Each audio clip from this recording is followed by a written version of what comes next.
Like, share and subscribe for more great Cobra Kai content. Turn on notifications to never miss another Cobra Kai video again. Help get this video to 100 likes if you would like us to keep releasing more Cobra Kai videos like this one. Please share this video on Facebook, Twitter, Reddit, Instagram and other social media platforms, to help new and old fans find these Cobra Kai videos. Today's story was written by All Valley Girl. Please remember to support the writers on social media. And now let's begin. In Okinawa, all Miyagi know two things: fish and karate. Karate come from China, 16th century, called te, hand. 100 years later, Miyagi ancestor bring to Okinawa, call karate, empty hand. Mr. Miyagi, the Karate Kid. The comforting scent of arroz con pollo and sweet plantains is thickening in the kitchen, and so is the smoke. Miguel quickly takes the pan off the stovetop before he burns the plantains and ruins dinner. It smells good, but not as good as his Yaya makes it. He's not sure he's even made it right. She never taught him exactly, but he's spent enough evenings hanging out with her in the kitchen that he picked it up naturally. Miguel paces the floor a few times as the dish cools down. On second thought, no matter how delicious the smell, he starts regretting his decision to cook dinner. It reminds him of her, and even that reminder tightens his chest, but he won't let himself cry. He needs her, but right now, she needs him. Wherever she is, locked in that detention center, she needs him to be a man and hold it together. She needs him to take care of his mama. He's going to make her proud of how he managed things when she gets home. He still can't believe it happened. It feels more like a nightmare than reality. Someone had called the police and tipped them off that Yaya was selling drugs. His Yaya. A drug dealer. Of all things. How can people be so ignorant? Just because they're Latino doesn't mean they're gangbangers or dealers. They're just normal people. But apparently, the police can be so ignorant, because they showed up at the bakery, humiliating her in front of her coworkers, and found 2 ounces of marijuana in her purse. Just the little bit she smokes at night to help relax and fall asleep. And they didn't let her go like any reasonable person would. They came back to their house while he was at school with their dogs and warrant and found nothing, leaving everything a mess. They've questioned his mom 4 times now. Miguel's heard horror stories, but he still can't believe it's happening to him, to his family. And none of it makes sense. He's done a ton of research online, and even with Trump's insane rhetoric and border enforcement tightening up like crazy, a law-abiding, tax-paying, little old granny who's lived here for 17 years without even a traffic violation should definitely have been given bail bond. Apparently, it can take years and years for the courts to process the case. She should be with him right now. There's something he's not being told, and he knows it. He sure as hell could use her support right now. She's the one who had his back when he began karate. Yaya, she believed in him. Believes. He's not going to think about her in past tense. Not ever. His mom, he loves her more than life, but she's so overprotective it's stifling. Working as an ICU nurse is a daily reminder that bodies break and life ends, and Miguel can always tell the days she's lost a patient, even if she doesn't say anything. When she gets a look at his face she's going to flip. He's managed to avoid her for 3 days now with excuses about training and schoolwork and sleepovers. She's been working extra shifts to make up for Yaya's income, so it hasn't been difficult. They haven't seen enough of each other lately. Not with his mom overstretched at work, wrapped up in talking to immigration lawyers every spare second, and spending her Sundays at church again, even though she never went with Yaya as a last, desperate attempt to convince God to fix this. Not with Miguel getting sucked into Kreese's all-consuming bullshit, becoming so obsessed with defeating his enemies, and learning how to take a punch, as a way to forget about Yaya. As a way to feel less powerless. He's had 3 days to think about it, and he can't believe how stupid he was, how unthinkingly he let Kreese mold him, how easily he gave up on Sensei when the man was no longer top dog. He's ashamed of himself. Yesterday, when Miguel tried to apologize again, Sensei said he wasn't going to take any of that regret and guilt bullshit, and it was water under the bridge. And then he gave him a side hug, which was nice, and a noogie, which wasn't. Sort of. Miguel starts setting the table, laying out only 2 plates, and even that sends a lump of regret in his throat.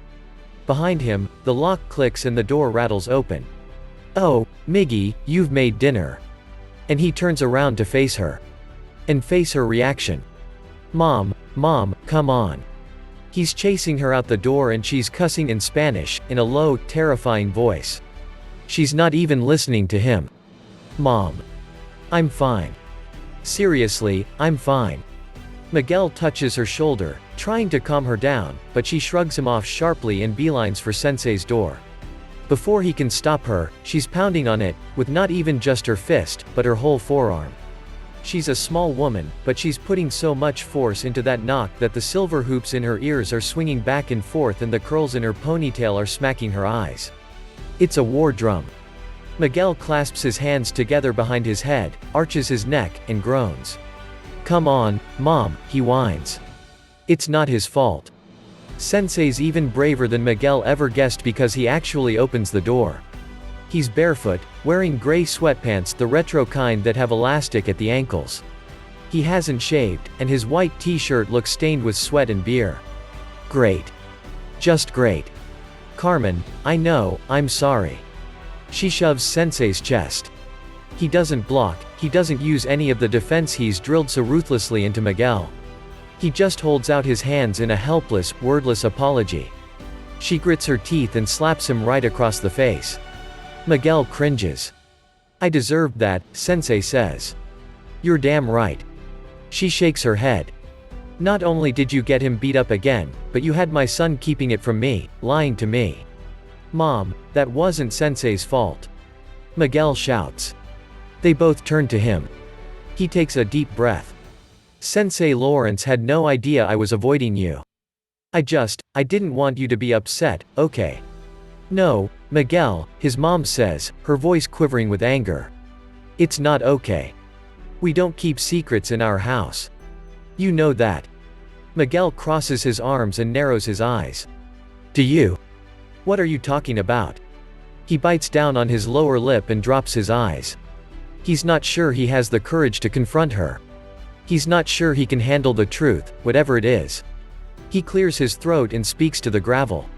"I know you're not telling the truth about what's going on with Yaya." His mom and Sensei exchange a look. Like they know something he doesn't. He feels the betrayal like a punch to the gut. "I'm trying to protect you, Miggy," his mom says. "I told you should tell him," Sensei says with a sigh. She points at him accusingly. "You stay out of this." Sensei pulls a hand through his hair and nods. "Do you want to come in?" He opens the door and with one last, sour look, his mom shoves back his teacher. Miguel follows them both inside. They're settled on Sensei's sofa, his mom and Sensei. Sensei's pressing out a migraine in his temples. His mom's back is straight and defensive, not at all like she normally sits. Miguel's propped up against the TV stand, facing them, one knee tucked up against his chest, his palms digging into the edge of the wood. "Miggy," his mom starts, hesitating, and then jumps right into it. "The reason why they aren't posting Yaya's bond is because they think we're associated with bad people. They're holding her because they want information." "What?" he asks, incredulous. "We don't even know any bad people." He tightens his hand into a fist. "Why would they even think that of us? You're a nurse.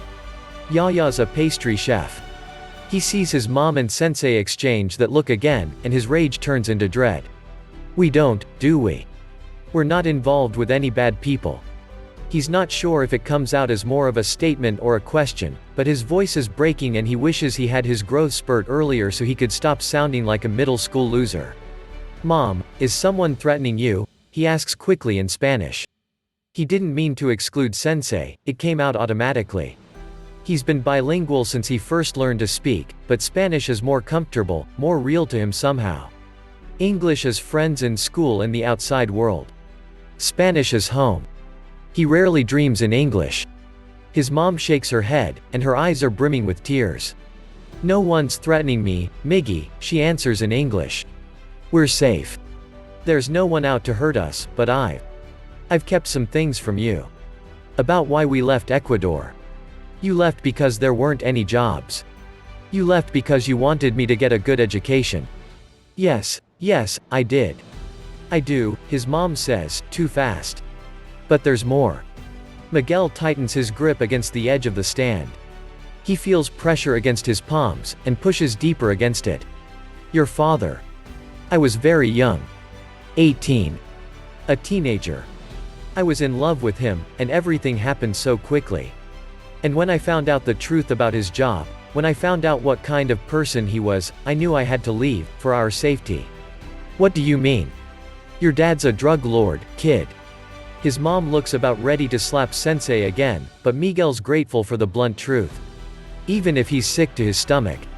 He wasn't a drug lord back then. He was a runner. He was new to the lifestyle. When I found out, he told me it was temporary. But I knew he was just telling me what I wanted to hear, and I wasn't going to let my baby grow up like that. I loved him, but I loved you more, Miggy. Even before you were born. And I wasn't going to put you at risk. Your father was dangerous. I didn't look back. The only thing I cared about was making a new life for you, protecting you. I've had no contact with your father since we left Ecuador. I didn't know if he was dead or alive until the police took your abuela and started questioning me. She shakes her head, furious. Apparently he's moved up in the world. Enough to be on the government's radar, enough that his crimes follow this family all the way to Reseda. We don't have anything to do with him, but the police don't care. I don't even know how they found out about us, but they're desperate for information. They think they can blackmail me into talking by detaining your abuela. But I have nothing to say. I've told them everything I know. Miguel is quiet. So quiet he can hear the blood rushing in his ears, his heart thumping in his chest. It's too much to take in. Whenever he'd asked about his dad, his mom had told him the same story, that he'd been too young and immature to be a father at the time. That her best chance of giving her baby a good life was coming to America. It was a common enough story. Plenty of kids have deadbeat dads. Even Sensei abandoned his kid for a while. Miguel's not even angry at her for lying. He just feels hollow. Do I look like him? He doesn't know why it's the first thought that comes out. His mom covers her mouth, trying to keep back tears. Miggy. Do I remind you of him? Do you think I'm like him? And now it all makes sense. Why she was so overprotective all these years. Why she never wanted him to do karate. Why she was so strict about non-violence. Why she babied him. She knew he'd do exactly what he did do if given the chance, turn self-defense into sadism, let his aggression take control. She knew because it's in his blood. No sweetie, not at all. But he's not sure he can believe her. Miggy, his mom tries. I do, don't I? Jesus, Miguel, Sensei interrupts. What are you, a girl? Stop turning this into a soap opera. You're too much of a dork to ever end up like that. You're more of a ducky than a drug lord. Look at yourself. For some reason, Miguel feels a little relief. He doesn't believe them 100%, but he believes them more than he did a second ago. What's a ducky? Pretty in pink? No. Not ringing a bell. Oh my god. I know the title's lame, but it's a classic. Pro tip, it's the perfect date night movie. Sensei turns to his mom. Kids these days know nothing. And it almost brings a smile to her face. They go back to the Diaz house because Sensei doesn't have Netflix or Amazon or any other streaming service. Or even know what a streaming service is. The three of them watch Pretty in Pink and eat Miguel's home-cooked meal in front of the TV. Sensei cracks his bananas joke again and his mom rolls her eyes, but Miguel can tell she finds it endearing. His mom is sitting next to Sensei on the sofa, and Miguel's on his knees on the floor with a bowl of popcorn. When he gets up to go to the bathroom, Sensei's hand is resting protectively on his mom's knee and they're sitting close. Closer than friends. He pretends he doesn't notice, but he feels his face flush. And despite his embarrassment, he's happy about it. It's hard to fall asleep. He's stirring and turning and the AC's not working, so his sheets are sticking to his legs. He feels stupid for that fleeting moment of hope.